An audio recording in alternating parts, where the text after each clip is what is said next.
Alright guys, welcome to another episode of Tell Skel. Today I've got a friend, a teammate, Curtis Thorn. How you doing, brother? All good, bro. Doing alright? Yeah, I'm all good. So let's jump straight into it. Me and Curtis played together last summer. You're now striving for the next opportunity. Yep. Professional footballer. That obviously being the goal, the target. Yeah, that's a hope. So let's like we said, let's get right into it, lad. Why are you here in America? What brings you to where you are today? The opportunities. So the opportunity of coming to America was actually something that wasn't on the plan. I was stuck in England doing my university undergraduate, and then something come up which enabled me to come out here. Then I took full grasp of that. So here I am today, with all the opportunities coming my way, just trying to get myself better. Yeah, I mean, you mentioned that obviously the opportunities coming your way. Yeah. So let's go back to when you were in England. Mm-hmm. You've come here already with an undergrad, so you've Yeah. already got one big piece of that ticked off. You know, obviously a lot of the guys that come out here from all over the world come here generally to do their undergrad in America. Yeah. But you came out here with a bit of a different approach. So obviously, like you said, I came out here quite late. I'd done my undergraduate in England. I never had a master's, really coming off thinking, right, let's do the next step of education.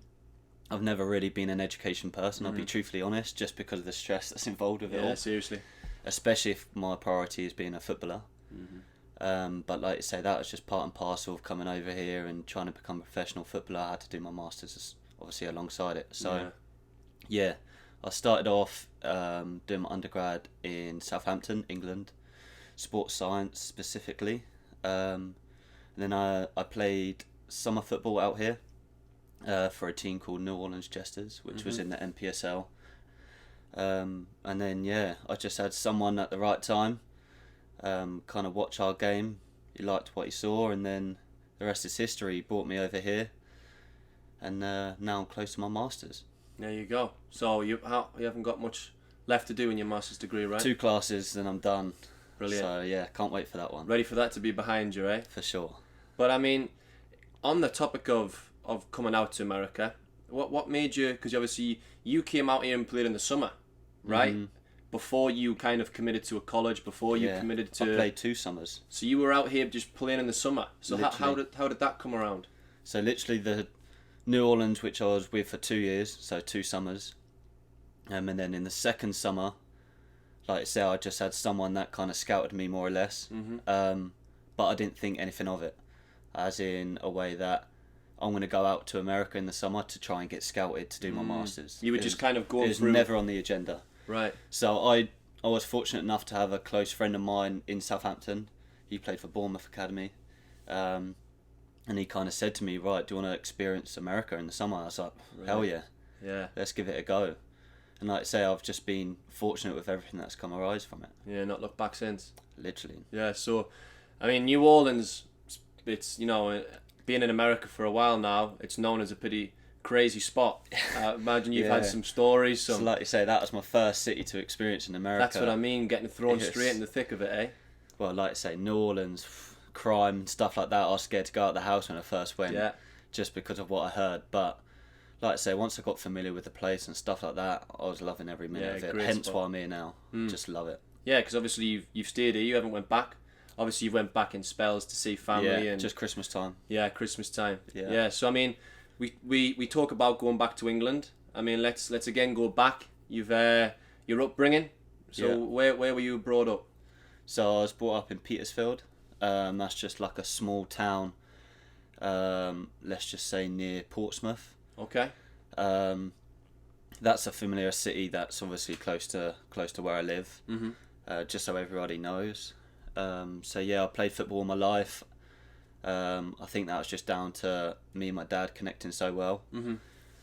And he brought me into a football family. So ever since then, I've just been football mad. That's been my priority since day one. And like I say, it's just the school and education is so important nowadays. Because, like I say, 30, 32, 33 is the age where the majority of footballers retire and think about their plan B or what's next. So I always try and make sure I have something in the loop, so I'm never in a stuck in situation. Yeah, so you're always kind of preparing yourself for the next. Always, yeah. The Always next have piece. plan B or plan C, just in case something goes wrong. Like I say, look where we are now. Yeah, absolutely. This pandemic, so. I mean, that's a great point. Obviously, you've got to play with the cards that you dealt with, haven't you? And Exactly just that. make the best of them. And I know that, obviously, to speak on a bit of that, 'cause obviously I know with yourself, there's been, like you said, playing in the summer, and then you got your masters. You're almost finishing your masters. Yeah. You touched on your dad there a little bit. Yeah. Your dad's kind of a huge figure in your life, right? Yeah, he's massive. So me and him have always got on. He's always somebody I go to if anything arises. And yeah, everything really. It's not just football specifically. It's just if I have problems, girlfriends, all of them things. He's the person that I talk to the most. Yeah, he's the guy you lean on for just life. Everything. Support, advice. I'm very close with him, and like I say, we must communicate more or less every day. That's just awesome. to update with each other's lives, to be honest. Yeah, it's awesome. And he's back in England? He's back in England. Well, saying that, I don't speak to him nowadays because he's got a girlfriend. So.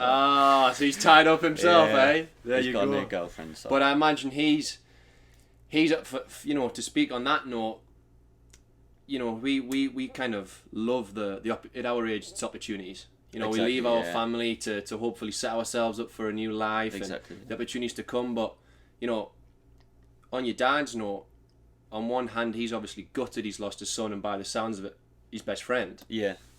But at the same time, he wants to see his boy go and kill it. Exactly, and it's weird because every time I go back for Christmas, I always go down the pub with him on New Year's. Yeah.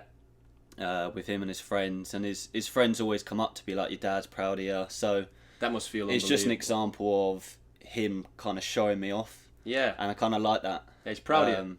Exactly that. So whatever I do, it's literally for him. Yeah, I know. Obviously, you've got a good bit of ink on your arm, right? I have, yeah. There's a good bit on there. I filled up a little bit now. That's related to your folks and your family, right? Yeah, it's all about my family. Well, the face of my arm is. So this bit here is a silhouette of me and my dad. Yeah. When I was younger. Then this goes into my mum. The Queen of Hearts represent her. Yeah. It's a little bit about her. The rose, and then the date of birth and Roman numerals. Yeah. And it's love, protection, and peace. And then the eye is in regards to 24-hour surveillance. So they've always got their eyes on you. Exactly. Whatever I do day to day, whether they approve it or not. Oh, it's class. So yeah, and then going on to this side is a bit about New Orleans, which That's we like touched on. The American dream, right? Yeah, this is where I've been, and basically the American stuff. Yeah. Then I've got a bit about Miami, the school that I went to, or I'm going to at the moment. Yeah. And 23's been my number ever since I got out here. So it's just memories. Yeah, like a scrapbook on your arm, right? Literally. So I mean, it kind of brings me to asking you what your why is, but you've kind of already answered that in what you've said in regards to. Yeah. It sounds as like your why. Why do you move away from your family? Why do you work hard every day? Sounds like it's to repay your family for what they've done for you. Yeah. So when I was young, I went from club to club. So I was at the likes of Southampton, Portsmouth, Chelsea, all of these big clubs for no more than 2 years at a time. Yeah. Which is obviously not nice because I'm never settled. And then it's also not nice because at that age I can't drive, or I have to always rely on them. Rely on my mum or my dad and my grandparents at the time to take me places. So I'd always think now, right, whatever I do day to day, it's for them. And just to say, like, you've done all of these things for me, now it's my turn to do all these things for you. That's class. So, yeah, it's just making sure that I'm in a good position, let's just say 2 or 3 years now, whether it's financially or I can just make sure I can do everything myself and not rely on them anymore. Yeah, just become independent to where you don't have to, Dad, I need some help, Dad. Exactly. I got used to that in university just because of the financials, but I've been quite fortunate enough because the school that I'm going to now got a full, so the scholarship, they gave me a full ride, so that helped a lot. Yeah. And that's primarily the reason why I come out here, actually, because like I say, Masters being paid for is really good. Well, that actually brings me to a question I wanted to ask you, Curtis. It's obviously, you've been through the university system in England, Yeah. which is completely different. The university system out here, different. right? I'm glad I experienced the two, actually. Well, that's the thing. You've kind of got both sides of the coin. Exactly. And I mean, not to jump into the financials of it, but England, obviously, super expensive. You know, I don't think there's scholarships kind of relate in the same sense back home. And there's no priority on sports either. It's literally the books. And that's, you get your book, you pass your degree, you move on to the career, hopefully. Come to through the American side, you talk about full scholarship. Let's just dive into your college. Let's talk about it a little bit. So where did you go to college? So I go to Nova Southeastern, which is based in Fort Lauderdale. Like I said, that's paradise compared to where I live in England. So that's like 30 minutes from Miami. So listening to that offer was really nice. Yeah. And it was actually quite helpful because my dad was in my ear being like, go, because I want to come and visit you. Yeah. And it's an experience where he can kind of say to his friends, right, I've been to Miami for this amount of time because my son lives there. So yeah, that's class. It's been good in regards to that. So yeah, it's been nice. It's been nice. It's been a really good opportunity for me, real good opportunity for my dad. And yeah, it's been really good. So you've been there for 2 years? Yeah, this is my second year now. Yeah, so I got summer school, which I'm in now, mm-hmm. Then I'm more or less done. So then I move on to the next chapter, which hopefully is professional footballer. Yeah. But yeah, the university I don't regret it at all. I've got a really good GPA at the moment. I'm more or less focused on that primarily right now mm-hmm. because of obviously training and such isn't that important. Mm-hmm. Not in regards to I'll go in day to day and kind of be lethargic. It's just my priorities are with school because I'm nearly done. Right. And then moving on to the next thing, hopefully I can then prioritise that. Yeah, so right now at the forefront of that for you in your life is just getting that master's ticked. Yeah, ticked off. Like I say, that differentiates me from a lot of people if I was going to go into the business world Seriously. Or the working world, really. Yeah, and I mean, how old are you? 24. So you're 24, undergrad from England, Yeah. master's degree in America. Mm-hmm. How many years have you been out here? With 2 years and 2 summers. Yeah. Right? Yeah, that's it. 2 years and 2 summers of experience living in a completely different culture, different country. Learned a lot. So your resume is stacked. Yeah, I'd like to think that it's good at the moment, but I'd always be the person that's never satisfied. So, which is huge. Yeah. And I know that your drive is obviously, like you said, become a professional footballer. Mm-hmm. Right now, as you mentioned, the master's degree is kind of the tunnel vision for you right now. But at the same time, over that horizon, you've got the professional soccer is still what I want to achieve. Yeah. So you've always kept that that dream alive. Always, yeah. But you knew, listen, it may not happen. It may not happen. Mm-hmm. So let's just say reality hits, mm-hmm. the professional contract doesn't come. Mm-hmm. What's the next challenge that quickly has to become? Because you said never been satisfied. Mm-hmm. Right now, what's next for Curtis Thorn? Well, looking at it, it'd probably be, right, I've just got a master's in business. It's so broad. I can say, right, let's focus on something in business. Yeah. And then especially where I'm near, like London, for instance, is like 30-40 minutes away from me. Right. I'd probably take advantage of that and just get in the business world. Yeah, yeah. And I've always been a person, right, if this isn't the right thing for me, let's move elsewhere. Yeah. So trusting that process of your... I'd always trust the process, yeah. Like I say, looking back at what I've accomplished already, mm-hmm.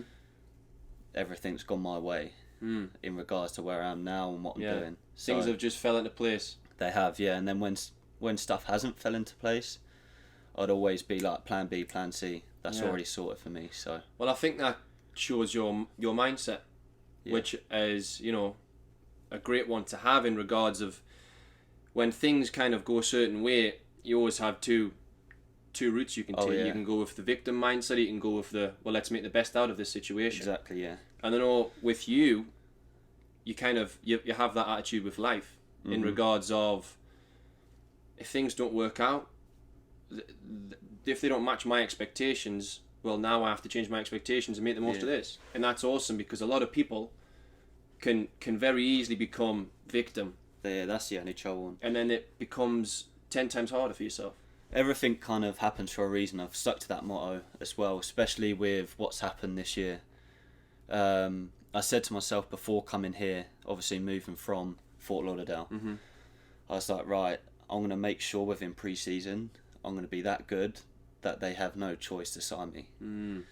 So that was kind of my mindset coming in. But now it's like, right, focus on school, get that finished, and let's look to next year. Yeah. So, like I said, it kind of explains itself. I've come here, I'm going to continue my school at the best of my ability. Yeah. And then I'm going to train with the team and make sure they know what they're going to get if they choose to sign me next year. Yeah, you're going to give it your all no matter what you're in. Exactly, so... Master's degree on the pitch, in business. Yeah. If you go back to England, you're going to give it your best. Exactly. That's all you can control. Which kind of leads me into, you know, something I know that you're very strong with. You mentioned there kind of trusting the process and things happening for a reason. Yeah. You know, when you kind of went through, bounced around clubs in England, when you went from coming from, you know, Southampton to university in America, you've obviously got this not the hope, but a realistic, I want to become a pro. Yeah. Let's just say something happens where you get a little injury. Something happens where the pro doesn't come this year. Just the uncontrollables taking over. Let's just say the uncontrollables take over for Curtis Thorn. Yeah. What's your right? I need to shift my focus to... Okay. Yeah, so it's a difficult one because, like I say, you've mentioned it yourself. I'd always back myself in terms of my mindset in regards to whether that's adversity or whether that's jumping over a few more hurdles to get where I want to go. But I've always set myself up in regards to I'm never going to be in that position. And if I am in that position, I'll find a way out of it. I think that's just purely down to what I've read, what my habits are, just little things like that to help me day in, day out. Yeah. And it's just getting advice from others as well. Like I say, we've got a good group here. I haven't really got the authority to do stuff because I'm a such trialist. So I always listen. I don't talk too much, I listen. So I make sure I'm in a position where I'm going to learn every day. Yeah. And that may help me in a month, a year. Soak everything decade. up.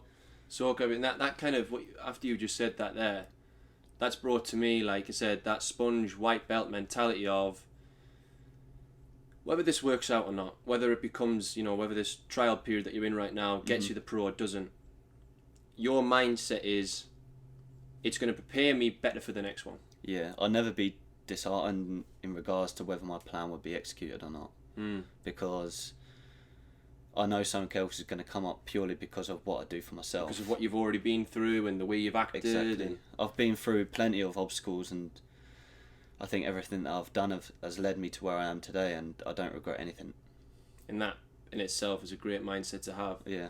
So, I mean, you mentioned there a little bit about, you know, your reading, your podcasts and things like that. So what is something that you would say is the biggest lesson, or let's first of all ask you this: what's a book that has really jumped out and left a mark on Curtis Thorn's life? It's a book that a teammate actually gave to me. It's Own the Day, Own Your Life. So that's a book that I've actually read twice purely because I've got so much out of it. So that shows that it's obviously hit home for you. Yeah, so it's just little things in there which have kind of gathered thoughts and habits that I really want to get used to. Own the day, own your life. Yeah. Okay. So give me an example. What's not to put you on the spot? No. What's an example you just shows if I read it or not. There you go. There you go. I like it. Well, one thing is that I've kind of stuck to since I've read is just the morning rituals. Okay, let's dive into a bit of that then. So I always get up. I have lemon, salt, the Himalayan water. salt. Yeah. Okay. Just to get me going. I'll have hot and cold shower. Okay. So it just gets me ready and prepared for the day. So there's a little insight to the books. Nice. Go from there. So that morning routine then, that kind of brings me back to, we talked about, you know, being prepared. That's kind of you preparing for your day ahead. I'll always have to because I've got so much going on. Not knowing what's happening. Obviously, you said right now you're a trialist. Yeah. You're finishing your master's degree. Yeah. You're taking summer classes. Yeah, so everything's going on. Everything's piled up at the same time. You doing all them things. How can I still get better? Yeah. So it again shows you. It goes to show how strong of a mindset you've got right now. Yeah, it's difficult. It's difficult. At some stages, I feel like I don't know if I can do this. Well, have you ever? Let's talk about that. Have you ever thought about just, I could just go home? Yeah, it's as simple as that, but it's weird because my granddad, every time I FaceTime him, he's like, how's school doing? He knows that's the priority. He's got his finger on that pulse. And it's like when I first passed my driving test, he was the first person to bring me up. Yeah. How did it go? You passed, stuff like that. So that's awesome. It's weird because now, especially now because I'm so close, that's the motivation. Get these 2 classes done, and then I've got a master's. You can that once you've smashed that, and he calls, you almost can't wait to tell him. I can't wait. Right, school's done, Grandad. You don't need to worry. Yeah. Move on to the next thing. He's probably knowing your family. He's probably got pressure in his bag. Oh yeah. He's probably carrying that around. It's my dad the same. Yeah. We're all warriors. Yeah. We're all warriors, and we always expect the worst, which is obviously not a good thing, but it's not a bad thing either. I think it's human. You always have to expect the unexpected. So again, it just lingers back to that being prepared. Yeah. Manage the risk you can, But I mean, it's funny because being from England, we almost always have that little voice in our head saying the comfort zone. Oh yeah. Just scrap it all and go home. Yeah. And I think a majority of people have done that, Well, that's what I was going to ask, Curtis, is that, I know guys that have. I've also known guys that have said, I don't ever want to go back to England. They don't even go home for Christmas because they love it out here so much. Just a different world. It is such a different world, different culture, everything. So, to dive into a question for you with that, where do you see you being? Do you see, let's jump 5-10 years in advance. Yeah. Right? The things that you want to happen. 35 years old. Let's say you're 35 years old. Yeah. Where does Curtis Thorn want to see himself? I've always said to myself, even if I become a professional footballer, just because of what I've learned from my masters and my undergrad, I want to have a side hustle too. Always try and be productive with my time. So, especially here, because I've got now used to the schedule of a professional footballer. Right. Your day's done more or less at 12 or 1. So the rest of the day, I wouldn't want myself to just linger in bed or just take it as a recovery period. Almost just waste the time away. Yeah, I'd make sure I'll have something else going on, whether that's business orientated or whether that's something that will make me better. So I think that will add up, and then 35 years old, if I can still continue playing football, I will. But dear me, I tell you what, you must be in good nick if you still. I don't think my knees will handle that. Especially my ankle, chocolate ankle. So, I like to say that I've set myself up financially, family. I've always been a family-orientated person. I'm so close with my dad. So whatever he's done with me, whatever I've learnt from him, I'd like to take that into the next generation. If that's a little boy or a little starting girl. Your own family off. Yeah, I've always been into family, whether that's here or in England. That's what I was about to ask you. I still don't know. Where do you see yourself in a certain one, or do you just kind of want to day to day see where life takes you? I actually had this conversation with my dad the other day, and in some part of me wants to go home, but then the other part wants me to live your life. You're in America, for God's sake. Seriously. All your friends say, "Wow, you're living the dream," but then I'll be like, I just want to come home, settle down, have a family, and just continue with the English lifestyle that I've been used to. The comfort zone a little bit. Yeah, I don't know if it's comfort zone, it's just it's familiarity. What you're used to. Yeah, it's what you're used to. And that's what I'm used to. It's just the fact that out here, it's just everything's so different. Like you said, it's a different world altogether. Yeah, I mean, it's funny because you mentioned there your friends back home. Yeah. Speaking from myself and my friends back home as well, I know sometimes they'll post things on social media, or catching up with them will talk about things that you miss so bad from back home. Oh yeah. And you almost like in those little moments you kind of think, oh, I'd love to be back home. That's what I mean. But then if you kind of mentioned that at all to them, the friends that I speak to anyway, and some of my family members be like, oh, live your life, like you said. Literally. How many people do you know that can say they've been through what you've been through? Not many, that's for sure. You know, so sometimes I think we take things, we're in the frame, you know, and sometimes it takes someone who isn't your family members, your friends, to be like, hang on, let's take a step back and look what you're doing, lad. Yeah. And you kind of snap yourself into the reality of, I've got it pretty good. Yeah, you know? like I say, yeah. Like 5 years ago, I'd never expect that I'd be in a position to even consider myself as a professional athlete. Right.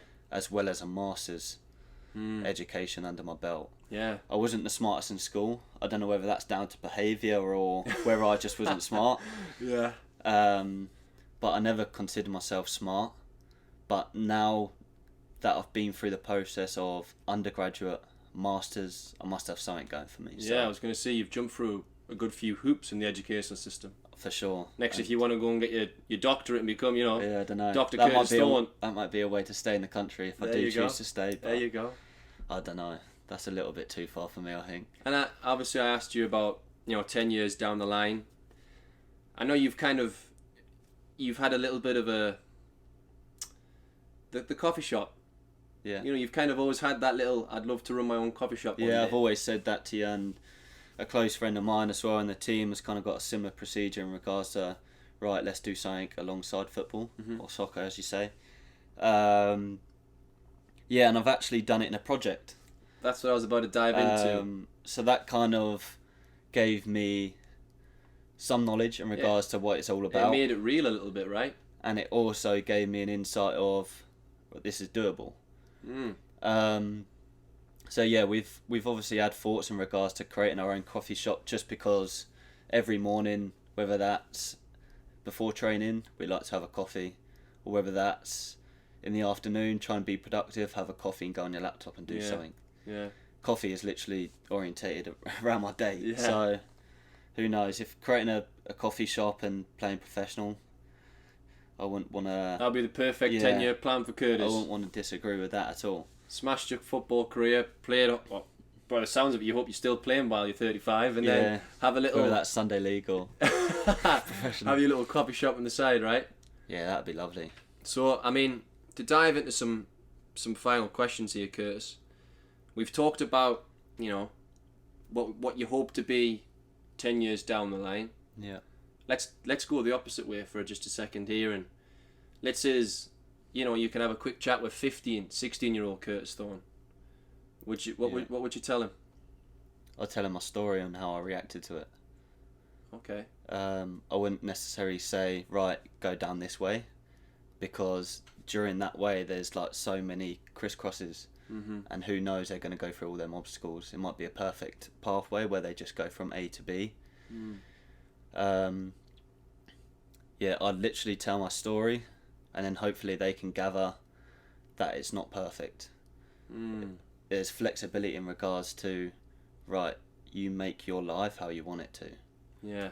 I wouldn't necessarily say, right, do this. Right. At this age, I'll be more or less, right, I'm going to give you a template. Have an idea of what's going to come.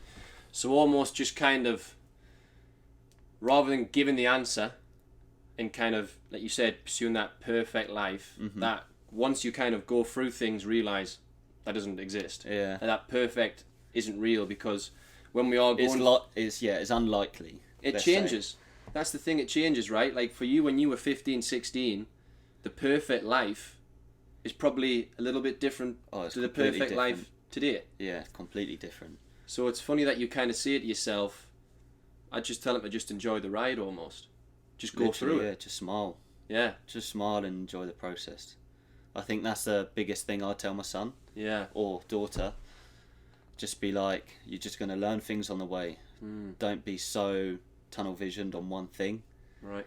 Just live and learn. Keep an open mind, be that sponge that you talked about. Just gather all them thoughts and just live your life. So we mentioned a little bit about a book. Yeah. What about, is there anything else you kind of recommend to people to kind of learn from? Book, podcast, Netflix show? Anything that's hit Curtis Thorn's life in a way that changed it? Well, I don't know. It's just taking the opportunities that come your way. If that's football related, whether that's business related. Like you say, I would go on Netflix and find something like Silicon Valley and I'd learn from that. Ah, I'd then go on a book and just okay. read something around football, maybe an autobiography. I'd learn from that. Right. So I never have any fixed like versions of I'm going to learn from this way and that's it. Yeah. I try and be productive in regards to anything, whether that's watching Netflix at 11 p.m. Or whether that's reading a book 9 a.m. in the morning. Yeah, so that's funny because that kind of relates to what you said you would tell yourself 10 years ago, is just kind of go through whatever you go through, don't have a specific point of view on anything.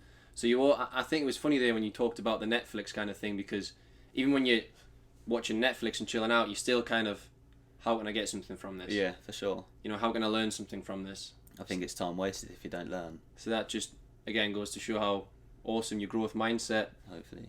That'll get me somewhere, I'm sure. Yeah. Well, hopefully, brother.